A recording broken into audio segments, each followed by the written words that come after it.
Hello everyone, welcome to our channel. இன்றைக்கி நம்மளுடைய சேனலில் ஒரு சூப்பரான ரெஸ்டாரண்ட் ஸ்டைல் சிக்கன் 65 எப்படி செய்யலான்னு பார்க்கலாம்.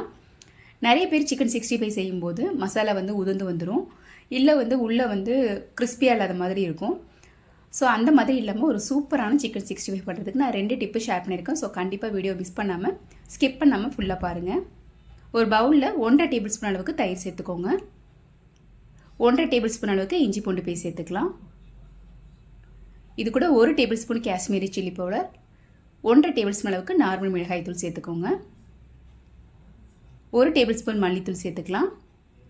1/2 டேபிள் ஸ்பூன் அளவுக்கு மிளகுத்தூள், தேவையான அளவுக்கு உப்பு சேர்த்துக்கோங்க. ஒரு 1/4 டீஸ்பூன் அளவுக்கு மஞ்சள் தூள் சேர்த்துக்கோங்க போதும். இது கூட 1 டேபிள் ஸ்பூன் அளவுக்கு லெமன் ஜூஸ் ஆட் பண்ணிக்கோங்க. இப்போ இந்த மசாலா எல்லாம் நல்லா மிக்ஸ் பண்ணிவிட்டு, நான் இன்றைக்கி 3/4 கிலோ சிக்கன் எடுத்து நல்லா க்ளீன் பண்ணி வச்சுருக்கேன். அதை அது கூட சேர்த்து நல்லா மிக்ஸ் பண்ணிக்கோங்க. இது கூட 1 டேபிள் ஸ்பூன் அளவுக்கு கரம் மசாலா சேர்த்துக்கோங்க. இப்போ இது எல்லாத்தையும் நல்லா மிக்ஸ் பண்ணி இதை அப்படியே 1 மணி நேரம் வச்சிடலாம்.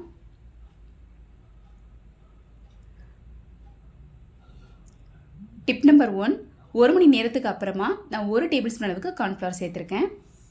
இந்த கார்ன்ஃப்ளவரை நீங்கள் ஃபஸ்ட்டு மிக்ஸ் பண்ணும்போதே சேர்க்க வேண்டாம். 1 மணி நேரம் ஊறினதுக்கப்புறம் கார்ன்ஃப்ளவர் சேர்த்து எண்ணெயில் பொரிக்கிறதுக்கு முன்னாடி சேர்த்துட்டு பொரிச்சிங்க அப்படின்னா நல்லா கிறிஸ்பியாக இருக்கும், உங்களுக்கு ரொம்ப டேஸ்டியாகவும் இருக்கும். இப்போ சூடான எண்ணெயில் நம்ம ரெடி பண்ணி வச்சுருக்க சிக்கன் பீசஸை சேர்த்துக்கலாம்.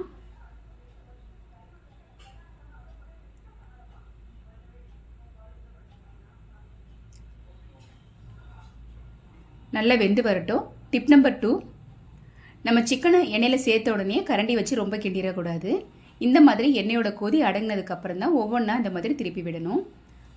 நீங்கள் எண்ணெயில் சேர்த்ததுக்கு அப்புறமே கரண்டி வச்சு கிளறினீங்க அப்படின்னா அதில் உள்ள மசாலா எல்லாமே உதிர்ந்து போயிடும்.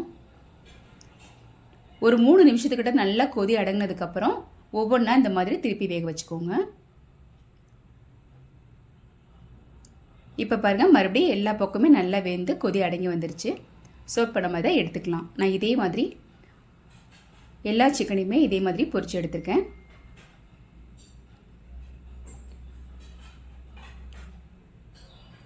கார்ன்ஃப்ளவரை கண்டிப்பாக அதே மாதிரி நான் சொன்ன மாதிரி நம்ம எண்ணெயில் பொரிக்கிறதுக்கு முன்னாடி மிக்ஸ் பண்ணிவிட்டு பொரிச்சு பாருங்கள், ரொம்ப டேஸ்ட்டாக இருக்கும். அவ்வளோதான், ஒரு சூப்பரான சிக்கன் 65 ரெஸ்டாரண்ட் ஸ்டைலில் ரெடி ஆயிடுச்சு. ஸோ கண்டிப்பாக மிஸ் பண்ணாமல் ட்ரை பண்ணி பாருங்கள். இந்த வீடியோ உங்களுக்கு பிடிச்சிருந்தா மறக்காமல் லைக் பண்ணுங்கள், சப்ஸ்கிரைப் பண்ணுங்கள். தேங்க்ஸ் ஃபார் வாட்சிங்.